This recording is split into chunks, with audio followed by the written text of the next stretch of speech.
So, wat 'n voorreg. Dankie dat jy saam sing en mag jy vanmôre net weer bevestiging ontvang dat jy in God se oë ongelooflik kosbaar en waardevol en geliefd is. Wanneer ons fokus op die hitte tema, temperatuur. Laaste ene vanoggend, is die hele vakansie al daarby stil gestaan. Jy sal met my saamstem of jy nou wil of nie, jy is hierdie tyd van die jaar veral bewus van temperatuur. Inteendeel, jy loer so nou en dan na die kar se temperatuur, jy kyk dalk op die weervoorspelling, wanneer jy aantrek, kyk jy op jou weer-app, op jou foon, wat gaan die temperatuur doen, sodat jy sinvol kan beplan. En 'n mens is onwetend, nogal baie sensitief vir temperatuur. Die kolle se temperatuur voor jy gaan braai, die badwater, hoopelik voor jy inklim, die babakamer, die hoenderhokke, die grondtemperatuur, jou voertuig engine, die oond se temperatuur, 'n kind of 'n geliefde se temperatuur en koors. Maar ek dink ons kyk dit mis dat dit ook ongelooflik belangrik is in ons verhouding met die Here.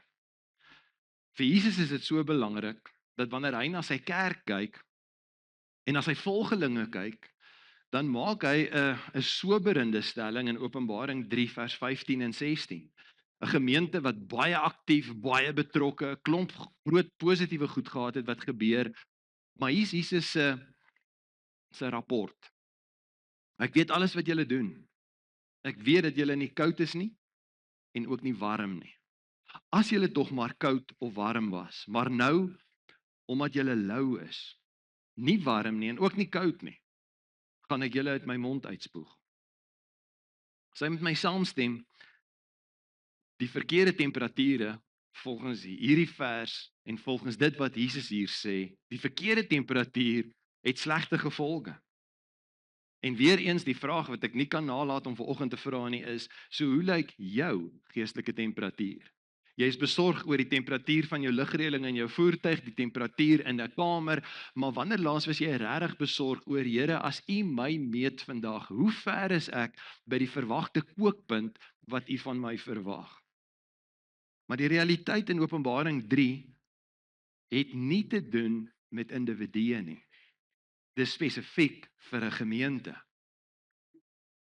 Gaan oor 'n gemeente se temperatuur. Inteendeel, Jesus kyk na gemeentes en hy sê, daai ouens is op kookpunt, daai ouens is reg, maar hier's 'n probleem. Hier's 'n gemeente wat lou geraak het. As jy 'n evaluasie sou moet doen met die bietjie belewenis wat jy het van die gemeente waarby jy betrokke is dit hierdie gemeente, meeste is dalk hier, maar sommige kuier van 'n ander gemeente af. Hoe sou jy die tipiese temperatuur beskryf en definieer van jou gemeente? Die hartseer is, die tipiese gemeente, kan ons die volgende slide opsit, dankie. Die tipiese gemeente word gekenmerk deur politiek, asof baie Christene dink skinder is 'n gawe.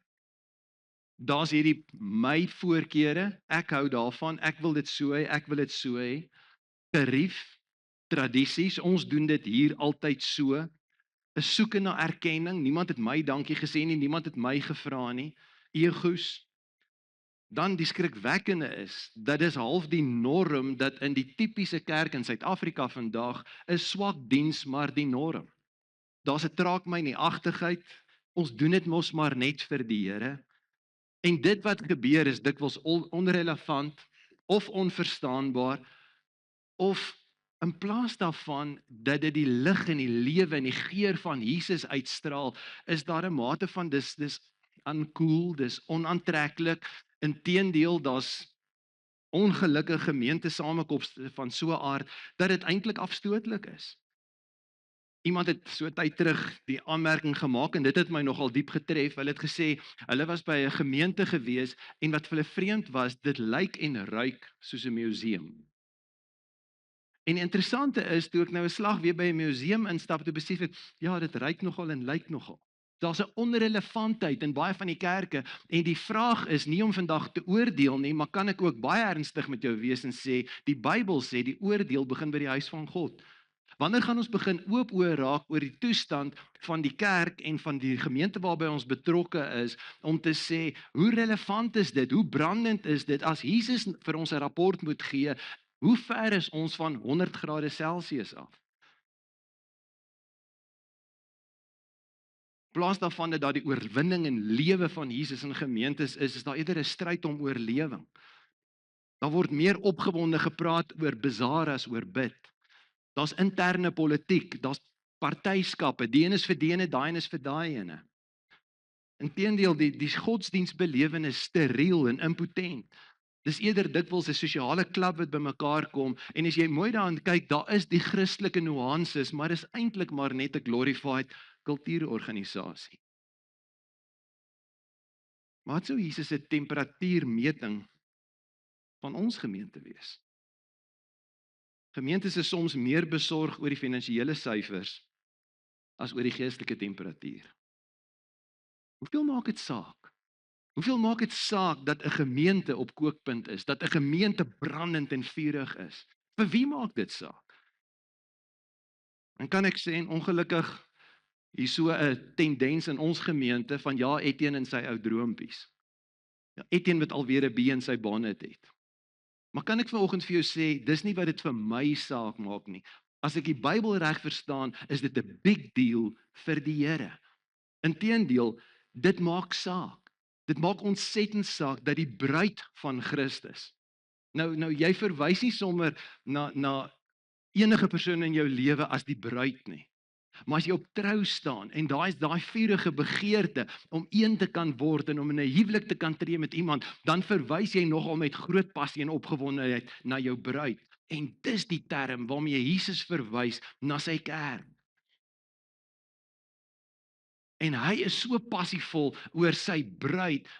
Kan jy dink dat hy tevrede sal wees dat dit 'n bruid is wat stagneer en krepeer, of dink jy sy passie sou eerder wees dat dit 'n bruid is wat floreer en aantreklik is? Dis nie 'n term wat ons in hierdie konteks sou gebruik nie, maar but isn't there something sexy supposed to be about the bride of Christ? Kan ek my beskeie mening gee? Ek dink dit maak krities noodsaaklik 'n verskil. Ek dink dit maak meer saak. Die sukses en die temperatuur van 'n gemeente maak meer saak as 'n skoolier en 'n student se akademie, of 'n sportman se fiksheid en telling op 'n tellbord. Dink dit maak meer saak as die sakeonderneming se omsette en winste. Dink dit maak selfs meer saak as 'n boerdery se opbrengs, of 'n polis of 'n pensioen se uitkeerwaarde. Dit maak saak dat elke gemeente, of dat geen gemeente misluk of agteruitgaan.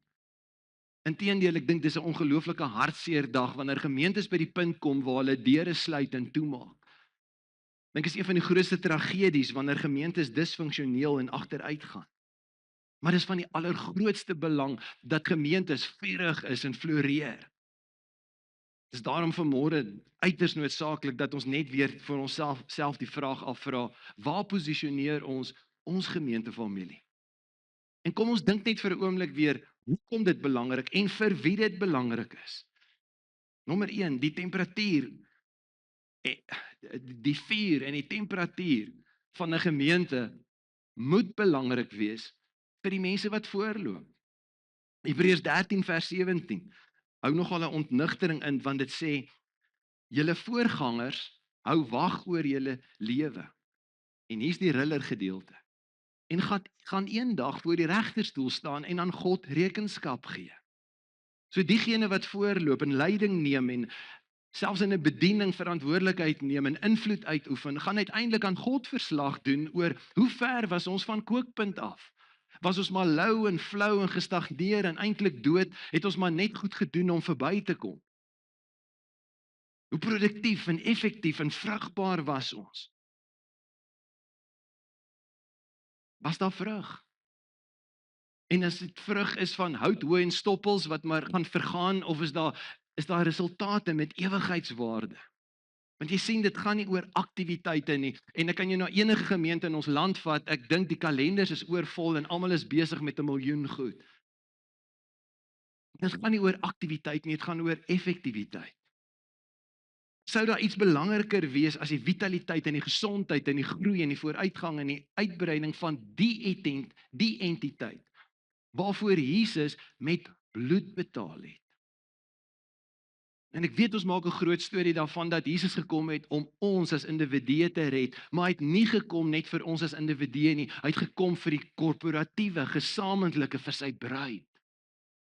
En hy's so passievol daaroor en dit breek sy hart wanneer voorgangers maar 'n lou, flou ingesteldheid het om te sê, ag, dit maak nie regtig saak nie. Inteendeel, ons in die landboukringe ons hierdie gesegde om te sê as jy wil weet, meet. Dit is vir my skokkend om te sien, of nee, opwindend aan die een kant moet ek sien, hoe dat boere vir jou presies sal sê, wat is die temperatuur op hulle hoenderhokke, wat is hulle mortaliteite, wat is die persentasies, wat is die groei, wat is die vooruitgang, wat is die ekonomiese vooruitskattings. Hier's nie 'n boer in ons midde wat nie vir jou kan sê hoe groot is sy kudde, hoeveel beeste, skape het hy, wat is teelmateriaal, wat skuif waar rond, daar's 'n detail daar rondom om presies te weet. Voorgangers wat in die ekonomie en die wêreld daar buite is, weet presies wat aangaan. Praat jy met leiers van gemeentes en hoofde van bedieninge, hulle het nie 'n klou nie.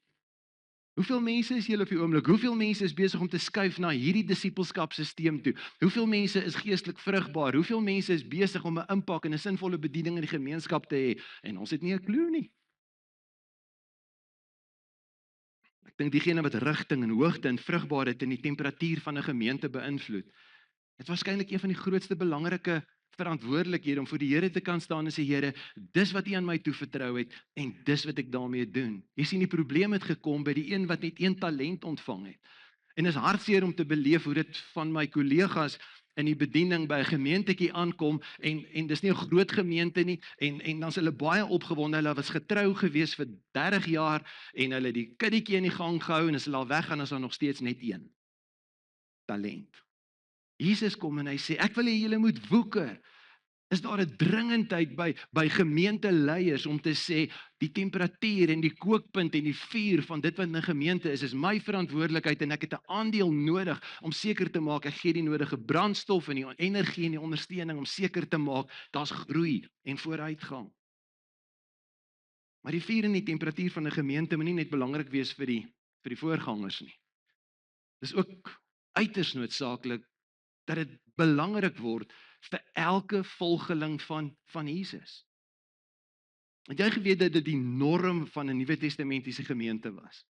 Dat die lidmate, die volgelinge van Jesus, dat hulle so passievol was oor die vrug en die resultate en die vooruitgang van die gemeente, hulle was bereid om te sterf daarvoor.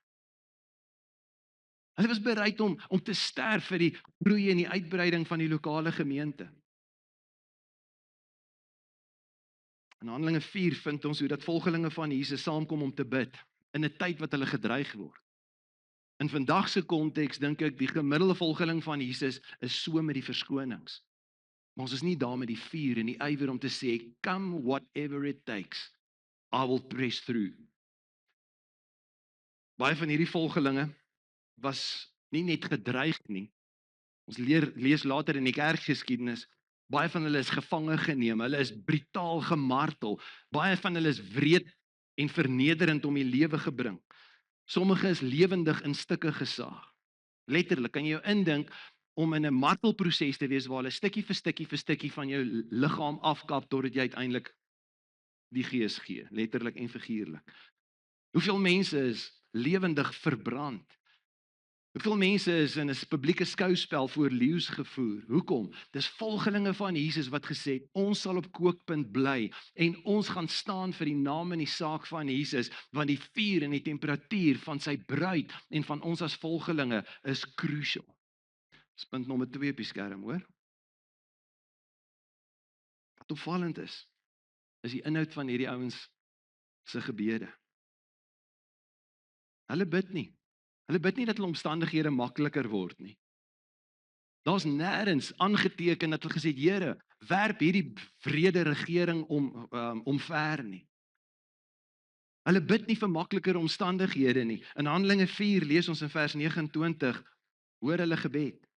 En nou Here, kyk hoe dreig hulle ons. Nie dat ons as u volgelinge, u dienaars, met volle vrymoedigheid steeds u woord gaan verkondig. Here, ons gaan nie ophou nie. Hulle bid eerder vir groter vuur, ywer, waagmoed, sodat hulle kan bly voortgaan om die goeie nuus van ouens, julle sê Jesus is dood, ons het hom gesien, ons weet hy lewe, inteendeel, ons beleef die bonatuurlike impak van hom in ons lewens. Gaan loer weer in die einde van Romeine 16, 'n hele lys van name wat ongelooflike groot opofferings gemaak het. En Paulus maak hierdie lys om te sê, die ene het dit opgeoffer, daai ene het dit gedoen, vir hierdie ene het dit gekos. Die mense wat bereid was om te sê, hoe kan ons 'n bydrae lewer om seker te maak, die bruid van Jesus is op kookpunt. So in die Nuwe Testament was vuur en temperatuur van 'n lokale gemeente 'n topprioriteit in die lewe van volgelinge.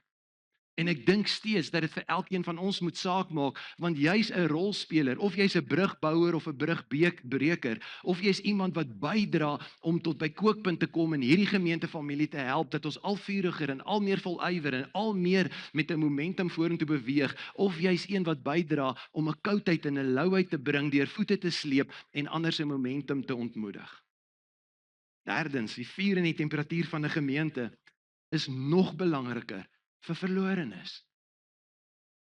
Daar's mense wat vasgevang is steeds in geestelike doodsheid. Daar's mense wat dink hulle is reg, maar hulle is vasgevang in godsdiens en in God se oë is hulle steeds verlore.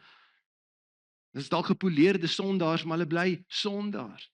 Mense wat dalk op die dwaalspoor beland het van 'n godsdienskultuur, sonder 'n ontmoeting en 'n geestelike transformasie en die geestelike aktivering en die wonderwerk van wedergeboorte, wanneer jy 'n ontmoeting het met God se Gees en hy jou dooie gees lewend maak en jou kom vul met homself en jou bonatuurlik bekragtig en jou 'n kanaal maak om verlorenes te kan aansteek met die lig van Jesus. En dit om juis die mense daar buite te kan bereik, vra vir 'n gesonde, effektiewe, funksionele, vuurwarm span om van verlorenes uiteindelik volgelinge te maak, wat op hulle beurt weer dinamiese disippels van Jesus word. Daar's baie mense in ons gemeenskap wat nie vanoggend gereed is, binne die volgende paar maande gereed sal wees, om enigstens hulle oop te stel vir 'n ontmoeting met Jesus nie. Maar wanneer die omstandighede in hulle lewe verander en hulle fondasies begin wankel, en dikwels laat die Here mos in iemand se lewe so 'n storm toe, en gebruik die stikkend van hierdie lewe, en skielik is mense bereid om na te dink oor die tydelike aard van hierdie lewe. Ek kan toe nie vir altyd lewe nie. Skielik begin mense, wanneer hulle gekonfronteer word met die dood, om te begin vra oor, is dit wat ek regtig glo waardevol? Mense wat begin vra oor die moontlikheid van 'n koppeling en 'n kontak met die bron van lewe.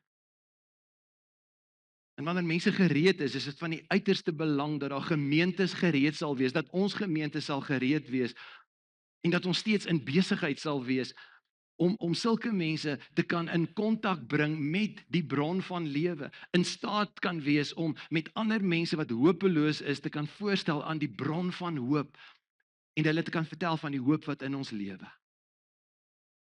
Dan is dit eers belangrik dat hierdie gemeente gesond, funksioneel, vurig sal wees, op temperatuur sal wees, om sensitief en effektief te kan uitreik na mense wat verlore is.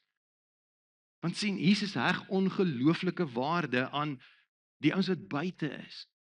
Sy besorgdheid is soveel te meer oor diegene wat nog nie in die binnekring is nie. Hy's passievol oor sy bruid, maar dit beteken nie hy's liefdeloos oor hulle wat buite staan nie. Inteendeel, hy begeer dat sy bruid 'n veggees sal openbaar om te sê, ons sal alles doen wat dit in ons vermoë moontlik is om hulle wat nog buite staan in te kry. Nou in Lukas 15 vertel Jesus 3 stories en hy wil eintlik vir ons vertel en ons oë open vir hoe lyk verlorenheid. Die eerste deel van Lukas 15 gaan oor die verhaal van die verlore penning. En hy probeer daar dat ons verstaan, daar's mense wat nie 'n klou het hulle is verlore nie. Dis soos 'n muntstuk. 'n Muntstuk het geen aandeel in die feit dat hy weggerol het en ergens onder iets beland het nie. So die storie daar is dat wanneer 'n penning verlore is, dan doen jy ongelooflike kreatiewe moeite. Jy skuif die meubels rond, jy krap die huis om as ware op soek na daai waardevolle muntstuk. Dan vertel hy 'n tweede storie. En dis van die verlore skaap. En moontlik ken jy verlore pennings in jou lewe, hulle het nie 'n klou hulle is verlore nie. Maar daar's verlore skape. En 'n skaap het nie aspres verdwaal nie. 'n Skaap is net redelik dom en hy's van die een polletjie na die volgende bossie, na die volgende bossie en hy weer sien waar's die res van sy maatjies, o, hy's verlore. En Jesus kom en hy sê, vir daai tipe persoon is dit ons verantwoordelikheid om te sê, kom ek los die wat reeds gevind is en kom ek doen moeite op daai ene wat verdwaal het en nie besef het hy het verdwaal nie, om moeite te doen, so daar's 'n ander aanslag vir daai kategorie. En dan's daar 'n ander kategorie wat hy vertel. Hy vertel die storie van die verlore seun. En hy sê die verlore seun is een wat, hy was deel van die huishouding, en op 'n stadium het hy sy gaai gewip en sy goed gevat en getoer. Maar wat doen die vader nie? Hy hardloop nie agter hom aan nie, hy keer nie die huis rond nie, hy los nie die kudde nie. Nee, vir die verlore seun sê hy, ek sal wag op die uitkyk. Ek gaan aan met my huishouding, maar daar's 'n gretigheid, inteendeel, ek haal omtrent nie my oë af, want ek kan nie wag dat die verlorene kan terugkom nie. Hoor jy die passie daarin, dat 'n gemeente op temperatuur sal wees om 'n hart te hê vir verlorenes, en in jou kontakkring kan jy dink aan hierdie stadium, en sonder om te oordeel, maar Jesus is die een wat die verhaal vertel, en hy sê, mense val in die kategorie van verlorenheid, totdat hulle volgelinge geword het. Jy kan dink aan mense wat pennings is. Wat is die aanslag, jou aanslag?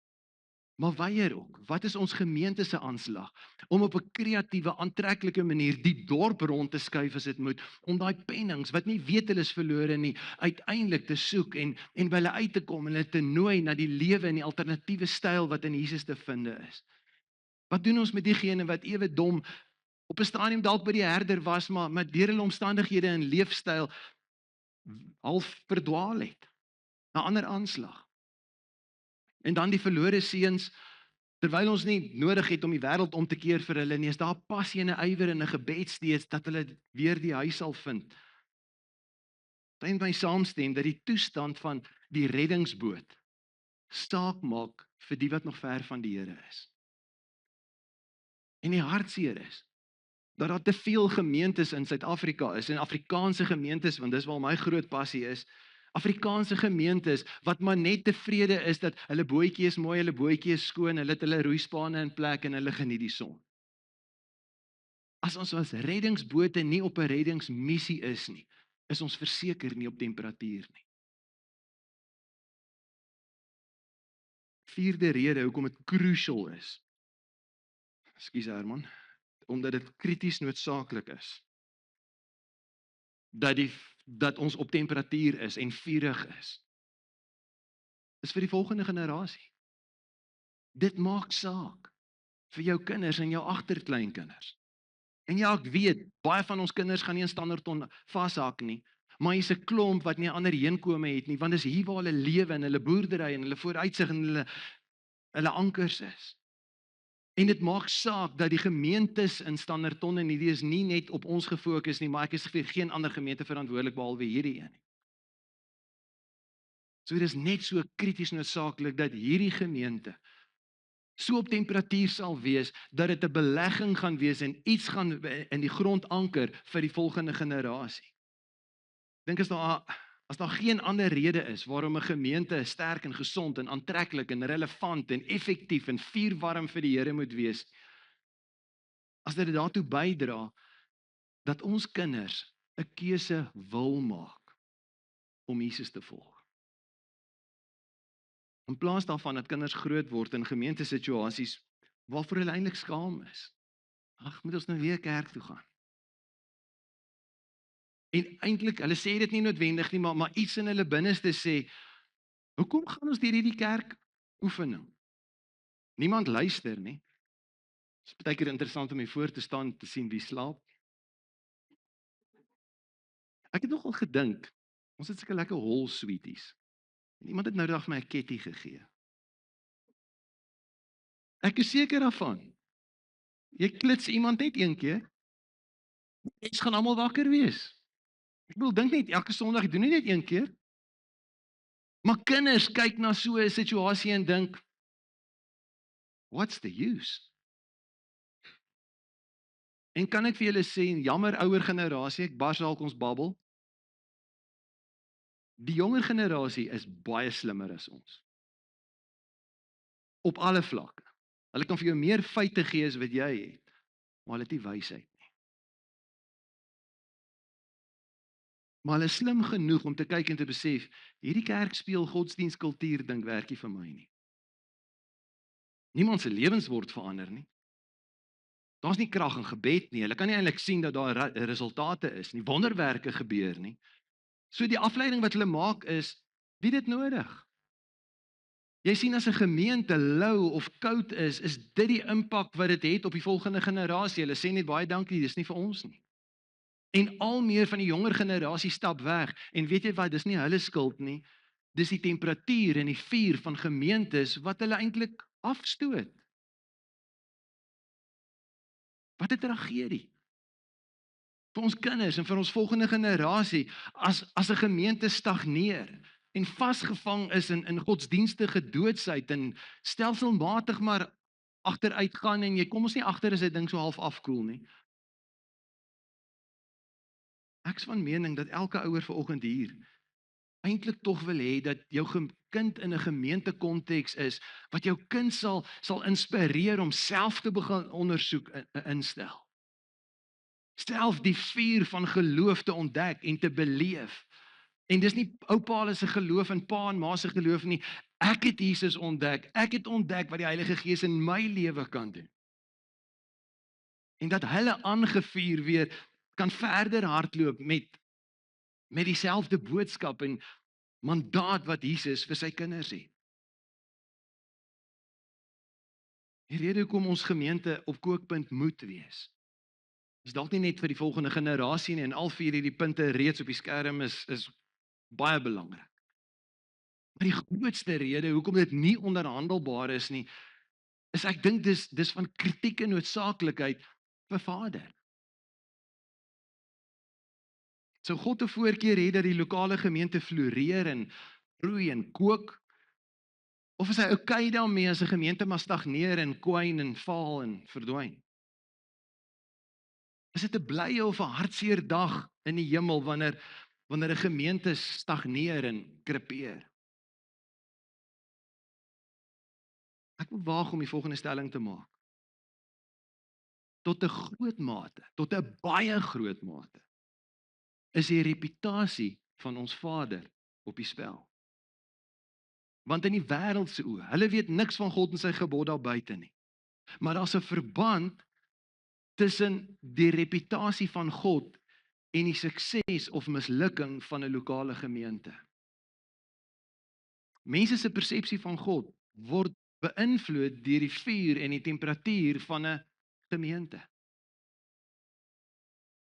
Ek sê dit met groot dankbaarheid.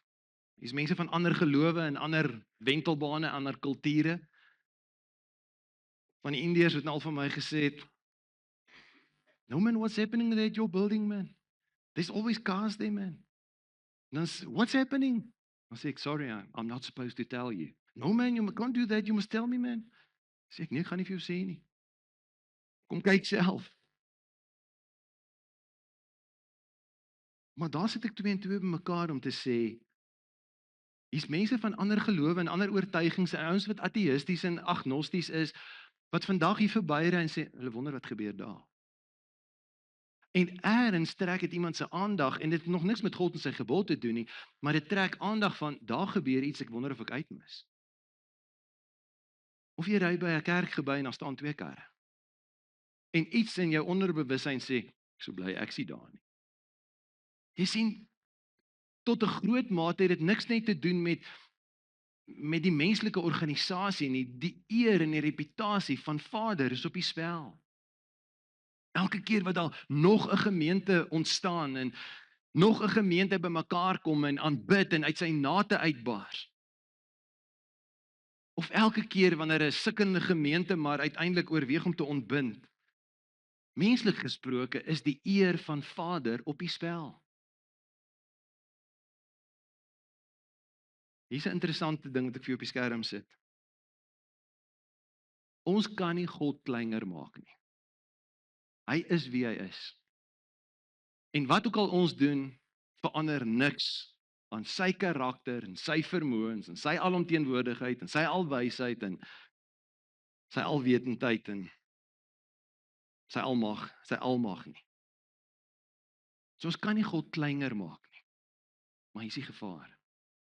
Ons kan hom in baie mense se lewens kleiner laat lyk. O nee, wat ek kan sien, julle God is nie belangrik nie. Nee, wat ek sien, julle God kan nie. Die aktiwiteite van 'n lokale gemeente maak vrae oor God wakker.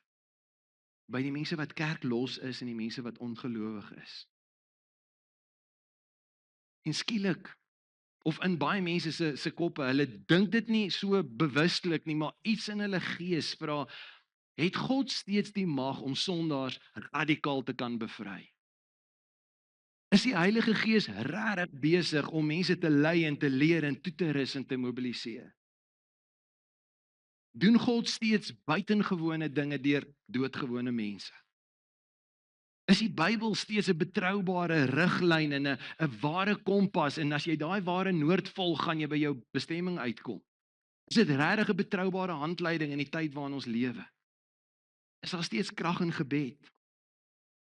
Kan onderlinge liefde van die volgelinge van Christus steeds die klowe tussen mense so oorbrug en eenheid bewerkstellig? Dis die vraag waarmee mense wat buite die liggaam van Jesus staan, dis wat hulle maar vra. Wat as hulle dit kan sien?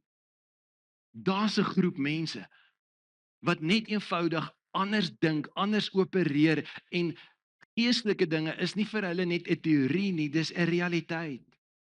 So begryp jy die belangrikheid van die vooruitgang van hierdie lokale gemeente en die ekonomie van die ewigheid? Besef jy hoe belangrik dit is dat hierdie gemeente vurig is en uitbrei, en dat hierdie gemeente sterker is en sterker word? En dat elke gemeente, maar veral ons gemeente, ons volle potensiaal sal bereik as instrument in die hand van die Here, wat so effektief moontlik en so fyn gekalibreer as moontlik die oes kan help insamel in hierdie area waarin die Here ons geplaas het. Want in 'n baie direkte wyse is die eer van ons God is op die spel in die persepsies van mense in die hele omgewing. Handelinge 2 is my so 'n inspirasie, want dit gee vir my 'n prentjie van hoe lyk 'n vurige gemeente. En dit vertel hoe dat hulle die persepsie van hulle omgewing beïnvloed het oor wie God regtig is. Volg gou saam met my Handelinge 2, paar verse, vers 42. Dit sê hulle het hulle heel hartig toegelê op die leer van die apostels en die onderlinge verbondenheid, die gemeenskaplike maaltyd en die gebede. As jy na daai vers kyk, sy en my saamstem wanneer dit praat van heel hartig toegelê. Daar's geen sprake van halfhartige toewyding. Hier's mense wat radikaal, hulle is by kookpunt. 99% is nie goed genoeg nie. 100% is waarvoor hulle gegaan het. Radikaal toegewy aan toerusting uit God se woord. Radikaal toegewy aan onderlinge verhoudinge en met mekaar, tye van gebed. Dis opvallend, vers 43. Die apostels het baie wonders en tekens gedoen en dit het almal met diep ontzag vervul. Die heerlikheid en die krag en die vuur van die Here was so aanwesig gewees in daardie eerste gemeente dat niemand dit kon ontken nie. Jy hoef dit nie te geglo het nie, maar jy kon dit ook nie ontken nie. Iets was anders daar. En die Bybel sê dit het almal met diep ontzag vervul. Die vers sê dit dat dit die gevolg was van bonatuurlike dinge wat gebeur het. Jy sien, wanneer die bonatuurlike teenwoordigheid en manifestasies van God eers sigbaar word in mense se lewens, dan kwyn die verskonings, want kyk wat doen God. Hulle vuur en hulle temperatuur was onmiskenbaar, want die volgende vers sê, vers 44, al die gelowiges was eensgesind. nie eenders nie, dis 'n ander debat, en die Bybel sê nooit ons moet eenders wees nie. Die Bybel sê ons moet eensgesind wees. Al die gelowiges was eensgesind en het alles met mekaar gedeel. Jy sien, die klowe is oorbrug en daar was hierdie unieke span kohesie, vers 45. Hulle het hulle grond en besittings verkoop en die geld aan almal uitgedeel volgens elkeen se behoefte. Ek dink dis 'n magtige manifestasie van 'n realiteit dat hier's 'n bonatuurlike inspirasie en rede agter hulle. Want wat anders as die krag van die Heilige Gees kan gierigheid en selfsugtigheid en materialisme oorkom sodat die mense met baie dit kon deel met die wat minder of niks het. Wat anders motiveer 'n mens om dit te doen behalwe die bonatuurlike lewensverandering wat die Here in 'n lewe tot stand bring? Vers 46. Hulle het almal elke dag getrou by die tempel bymekaar gekom, van huis tot huis gemeenskaplike maaltyd gehou, hulle kos met blydskap en in alle eenvoud geëet en God geprys. Daai woordjie blydskap. Daar was net iets anders in hulle. Dit was iets aansteeklik van ouens, ons het die rede van die lewe ontdek. Ons het die bron van lewe ontdek. Ons is deel van die bruid van Christus. Daar word vir ons plekke voorberei. Daar word 'n feesmaal voorberei. Al gaan ons nog in die tussentyd deur 'n dal van doodskade weer, we know where we're heading. In 'n tyd van ongekende, angswekkende vervolging en druk, was die realiteit van die heerlikheid van die Here was net so sigbaar, want sy blydskap het hulle byeenkomste en hulle lewens deurweek. Soveel so dat ons lees in vers 47, die hele volk was hulle goedgesind. Hulle het die guns van hulle gemeenskap geniet. Buitestanders het gunstig na die gemeente begin kyk, met 'n verwondering en 'n waardering. Mense wat moontlik gesê het, "Maar ek weet nie of ek ooit gaan glo wat julle glo nie. Ek weet nie of ek presies verstaan wat julle doen nie. Moontlik sal ek nooit by julle aansluit nie, maar ek respekteer wie en wat julle is en daar's iets anders, daar's iets reëel." Inteendeel van die buitebybelse geskrifte het oor hierdie mense, oor hierdie gemeente geskryf en gesê, hulle is net so anders. Dis mense wat irrasioneel vir mekaar omgee. Wat omgee vir mense in nood, wat eerlik is in die wyse waarop hulle sake doen. Mense wie se godsdiens nie dood en steriel is nie, maar vurig en lewendig en inspirerend en aansteeklik. Sal jy met my saamstem, Handelinge 2 is 'n ongelooflike fenominale getuigskrif vir 'n lokale gemeente wanneer dit sê hulle die guns en die respek van die hele gemeenskap geniet. Ek dink nie, dis 'n goeie ding. As 'n lokale gemeente aan sy gemeenskap kommunikeer, hulle is 'n klomp weirdos, geen deernis met hulle medemens nie, geen nie regtig om vir die toestand van hulle omgewing en vir die toestand van armes nie. Is nie besorg oor die ewigheid en in ons konteks vandag is die buzzword nogal is iets volhoubaar. Maar volhoubaar tot wanneer? Jy sien, gemeentes is veronderstel om 'n volhoubaarheid na te jaag om seker te maak dat mense nou so transformasie van hulle lewens beleef dat hulle, soos wat ons vanoggend met die doop ook weer 'n visuele tentoonstelling gehad het van mense wie se burgerskap verander en hulle met die doop daarmee sê, ek is nie meer deel van die tydelike koninkryk nie, ek is nou deel van 'n ewige koninkryk. Jy sien, wanneer die vuur van die Heilige Gees se gemeente bekragtig en die gemeente in gehoorsaamheid aan hom ondergeskik is, dan sal die gemeente nie noodwendig sê, of die gemeenskap sal nie noodwendig sê, ek glo wat hulle glo nie, of ek wil doen wat hulle doen nie. Maar die gemeenskap begin al meer honger gemaak en begin respekteer en kry 'n nuwe ontsag en 'n nuwe belangstelling. As gevolg van die feit dat, ek wil amper sê, godsdiens en teologie en Bybelwaarhede wat soos 'n perfekte styk is. Maar ek weet nie van jou nie, en miskien is jy 'n paar van julle weirdos wat na 'n stuk rou vleis kyk en sê, dit lyk lekker. Wanneer word 'n stuk vleis aanloklik? vuur, temperatuur. Dis almal lastig as jy so, en my vorige gemeente dan Kimberley, die gebou was redelik in die middedorp gewees, en langs ons bure was saddles. En dan hierdie tyd in 'n oggenddiens, dan is hulle besig om hulle eie te braai, en van die eerste bestellings, ag jy kan op van die tape-opnames hoor as ek gepreek het, hoe my maag gror. Hoekom? Daai vleis het vuur gesmaak. As die kerk van Jesus, en ons is so besorg oor die styk, en die vet, en die marbling, en allerhande tegniese goed van die, maar dit is nog steeds onaantreklik. Nou die dag vra iemand vir my, wanneer doen ek my doktorsgraad? Ek sê, jemmel, wat moet ek daarmee doen? Ja, maar hy het nou ingeskryf, hy gaan nou sy doktorsgraad doen in een of ander teologiese rigting. Ek sê, ek soek nie 'n graad nie, ek soek vuur. Want daar's te veel leiers in ons kerke in Suid-Afrika met groot titels en akademiese kwalifikasies, maar nie vuur nie. En moenie vanmôre jouself in die voet skiet en dink jy kan nie 'n dinamiese verskil vir die ewigheid maak, omdat jy nie 'n kwalifikasie of 'n titel of 'n posisie of 'n ampt het nie. Wat jy nodig het is 'n ontmoeting met hom en dat hy kom in jou hart so kom aanvuur. Want wat gebeur? As elke individu die vuur van God se gees maksimaal in sy lewe ervaar en beleef. Die laaste frase van Handelinge 2 vers 47.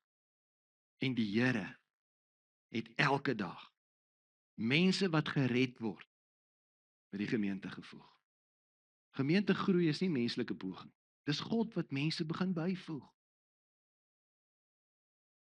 Is daar 'n groter wonderwerk wat meer eer aan ons hemelse Vader kan toebring as die transformasie van 'n menslike lewe? 'n Hart wat dramaties van 'n kliphart na 'n hart van vlees en 'n sensitiwiteit en 'n plooibaarheid en 'n sagtheid geherprogrammeer is deur die Heilige Gees. Skielik 'n nuwe identiteit. Sinners that become saints. Is daar 'n groter wonderwerk as daai interne ewigheidsstatus wat verander, van verlore na lewe vir altyd, koningskind. Van 'n bestaan van iemand wat dood was na iemand wat geestelik lewendig geword het. Getuienis van iemand wat ijskoud was, gevries was. Vuur, kookpunt. In die Handelinge 2 gemeente sê die Bybel dit het daagliks gebeur. My hart en my blootstelling ook met 'n massa ander gemeentes, en ek kan nie vir julle sê dit my hart breek as ek met baie ouens se stories hoor en besef, hulle is 20 mense op 'n Sondag, die een is kwaad vir daai ene, hulle doen nou dit, hulle gaan nou 'n bazaar hou. Ouens, wat daarvan dat ons onsself oopstel vir die vuur van God en hom vertrou, dat hy mense toevoeg, maar kom ons doen net ons jolly deel. Waar is die voorgangers? Maak die temperatuur van 'n gemeente vir hulle saak. Waar is die volgelinge van Jesus? Maak dit vir ons saak. Is ons besorg oor die volgende generasie dat hulle nog meer 'n ywer en 'n vuur het vir die Here? Doen ons beweging op so 'n manier dat die ouens wat buite staan en in God se oë oordeel hy hulle as verlore. Maar kan ons na hulle kyk as potensiële deel van sy liggaam? Voel vir my partykeer, en ek weet nie of ek net 'n weird idee het van kyk na gemeentes nie, maar dit lyk vir my daar's 'n kompetisie van wie kan die afstootlikste wees. Dis mense wat op 'n stadium van vrede af deurgery het hiernatoe om hier te kom aanbid, want toe hulle daar gemeente besoek het, het iemand by die deur hulle op en af gekyk en gesê, en jy, wil jy so hier instap? By ons moet jy 'n hoed op hê, mevrou. Toe draai hulle om en hulle gaan huis toe. Begin deur hy Sondag hiernatoe. Nou dink ek, gaan jy met jou godsdienst so afstootlik raak? Of is ons daar om intentioneel te sê, hoe kan ons die Here vertrou, dat ons sonder om kompromie te maak met die wêreld, so kragtig aangevuur word deur God se Gees, dat dit wat gebeur in samekomste so aantreklik is, dat mense sê ek wil deel wees daarvan, inteendeel ek sal my lewe daarvoor gee. Hoekom? Johannes 15:8, Jesus se eie woorde.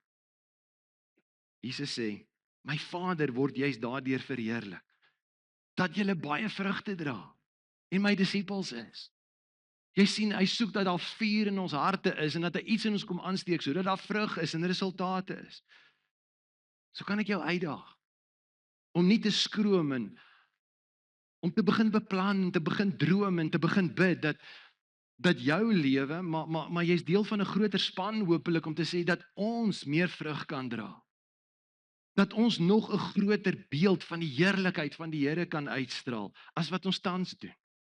Sodat die een wie se naam ons dra, dat hy daardeur verheerlik sal word en dat daar onweerlegbare bewyse sal wees van vir diegene wat nou skepties staan dat wow, God kan wonders doen. Wanneer laas het jy die Here vertrou? Here, kom maak vir my so aangevuur deur u Gees dat u gawes deur my kan manifesteer. En nie dat ons 'n show kan opsit nie, maar sodat God se eer wat op die spel is, bevestig kan word in die wêreld daar buite om te sê, hier's iets bo die realm van wetenskap. Kan ons begin bid daarvoor? Kan ons begin beplan daarvoor? Kan ek vra dat die Heilige Gees jou uitruk uit 'n mindset van dooie steriele godsdiens? En sê Here, kom steek 'n vuur in my hart aan en doen iets in my. Doen iets in ons gemeente, doen iets in die gemeentes in ons dorp.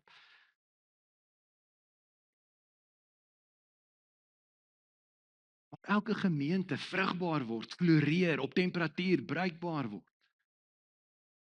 Ek weet nie van iets meer bevredigend waarvoor jy jou lewe en jou tyd en jou hulpbronne en jou energie kan gee as om te deel in die avontuur van 'n impak wat 'n gemeente kan maak wat vuur warm is vir die Here.